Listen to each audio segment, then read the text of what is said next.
નમસ્તે મિત્રો, જય માતાજી, બાપા સીતારામ, જય શ્રી કૃષ્ણ। તો આજે આપણે આ વિડીયોમાં મુંબઈ સ્ટાઇલ વડાપાઉં બનાવીએ। એમાં જે ફેમસ 3 ચટણી બનાવી, એક લસણની ચટણી, ગ્રીન ચટણી અને આંબલી ગોળની ચટણી, એ ત્રણેય ચટણીની રેસીપી હું તમને આપું છું તમારે ધંધા માટે।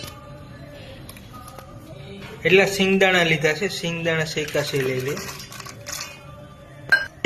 આ વડા તરતા હોય ત્યાં નાના નાના ભજીયા હોય, છણાના લોટના નાના નાના ભજીયા બને એ નાખી દઈએ છે।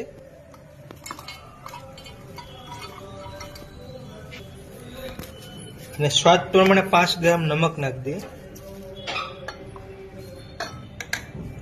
અને 20 ગ્રામ કાશ્મીરી મરચું નાખી દઈએ।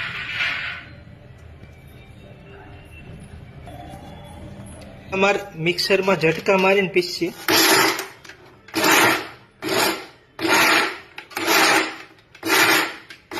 થોડી હિંગ નાખી દઈએ છે।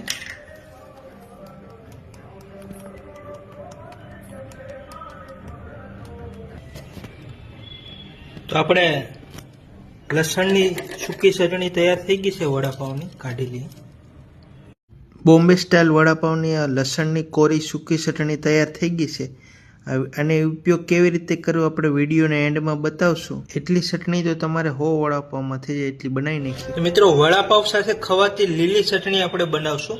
પહેલાં સિંગદાણા, મીઠો લીમડો, લસણ, ફુદીનો, મરચાં, લીલા ધાણા, લીંબુ, નમક એટલી વસ્તુ લીધી છે અને થોડુંક આપણે પાણી લીધું છે।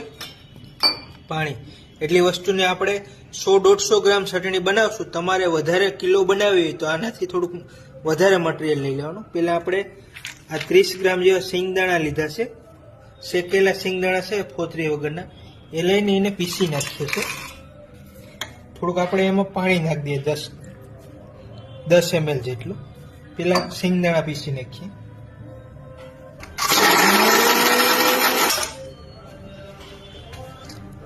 તો આપણે સિંગદાણાને આવી રીતે પીસી નાખવાના, ધોરું ધોરું દૂધ કરી નાખવાનું, એકદમ ફૂલ પીસી નાખવાનું।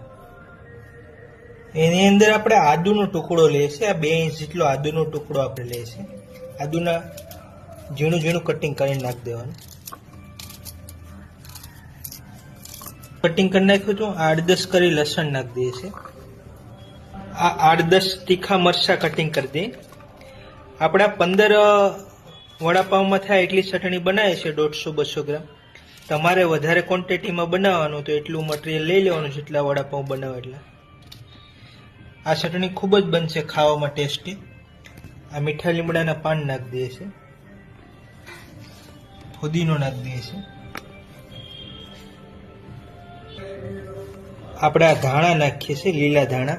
આ લીલા ધાણામાં આ દેશી ધાણા છે, આમાં હાઇબ્રિડ ને દેશી ક્વોલિટી આવે તો દેશી ધાણા મસ્ત, એનો સ્વાદ વધારે હોય, તો એના ટુકડા કરીને નાખીએ। આવી રીતે કટિંગ કરી નાખવાનું એટલે મિક્સરમાં સરસ પીસાઈ જાય। અને આપણે એક લીંબુનો રસ નાખી દઈએ। લીંબુનો રસ કાઢી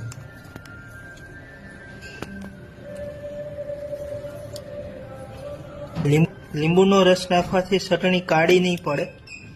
સિંગદાણા નાખવાથી એકદમ લીલી અને મસ્ત કલર રહે, કલરફુલ ટેસ્ટી। એક ચપટી હળદર નાખી દઈએ, આનાથી પણ કલર સારો રહે। હવે આપણે પીસી નાખીએ છીએ। હવે કોઈ પાણી નહીં નાખવાનું, લીંબુનું પાણી નાખી દીધું એને પીસાઈ જાય।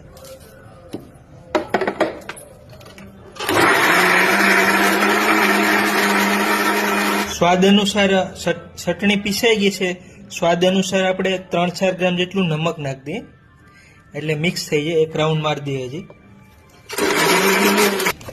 તો મિત્રો, આ વડાપાઉંની લીલી ચટણી તૈયાર થઈ ગઈ છે, કાઢી લઈએ આપણે। તો મિત્રો, આ લીલી ચટણી ખૂબ જ ટેસ્ટી બની છે, મેં ટેસ્ટ કરી છે। જે મરચાં નાખ્યા છે તીખી અને લીંબુનો રસ નાખ્યો છે ખાટી, નમક, જોરદાર બની છે। અને આ સેન્ડવિચ છે, આપણે આ વડાપાઉંમાં ઉપયોગ કરી છે, પણ તમે આ બીજી જગ્યાએ સેન્ડવિચ છે કોઈ પણ જગ્યાએ ઉપયોગ કરી શકો। તો આવી રીતે વડાપાઉં સાથે આ ચટણી પણ બનાવજો। આને કેવી રીતે આપણે યુઝ કરશું એ આપણે આગળ વિડીયોમાં બતાવીએ, વડાપાઉંમાં બતાવ। ગોળ આંબલીની ચટણી બનાવી નાખીએ।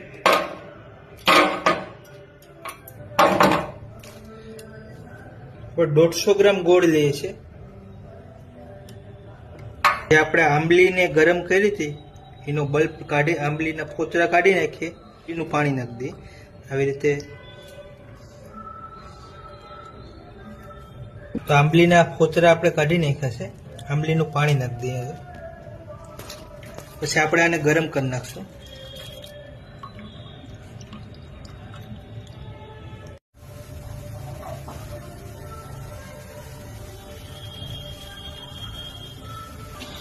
એટલું આપણે લાલ મરચું નાખીએ છીએ 5 ગ્રામ જેવું, અને એટલું નમક સ્વાદ અનુસાર 2 ગ્રામ જેવું. એટલો ગરમ મસાલો નાખીએ છીએ, આપણે બનાવેલો છે, આનો વિડીયો પણ છે. 3-4 ગ્રામ જેવો મસ્ત ટેસ્ટ છે. ટેસ્ટફુલ ગરમ મસાલો નાખી દે. ગોળ ઓગળી જાય ત્યાં સુધી આપણે એને ગરમ કરશું. ગરમ હોય ઠંડી થઈ જાય એટલે થોડીક જાડી થઈ જાય, અને વધે તો પછી ફ્રીજમાં મૂકી દેવાની. મિત્રો, જો કલરફુલ આપણે ગોળ આંબલીની મીઠી ચટણી બની ગઈ છે. ગોળ ઓગળી ગયો છે. આપણે ખાલી લાલ મરચું ને ગોળ નાખ્યું એટલે કલર એ સરસ આવી ગયો છે.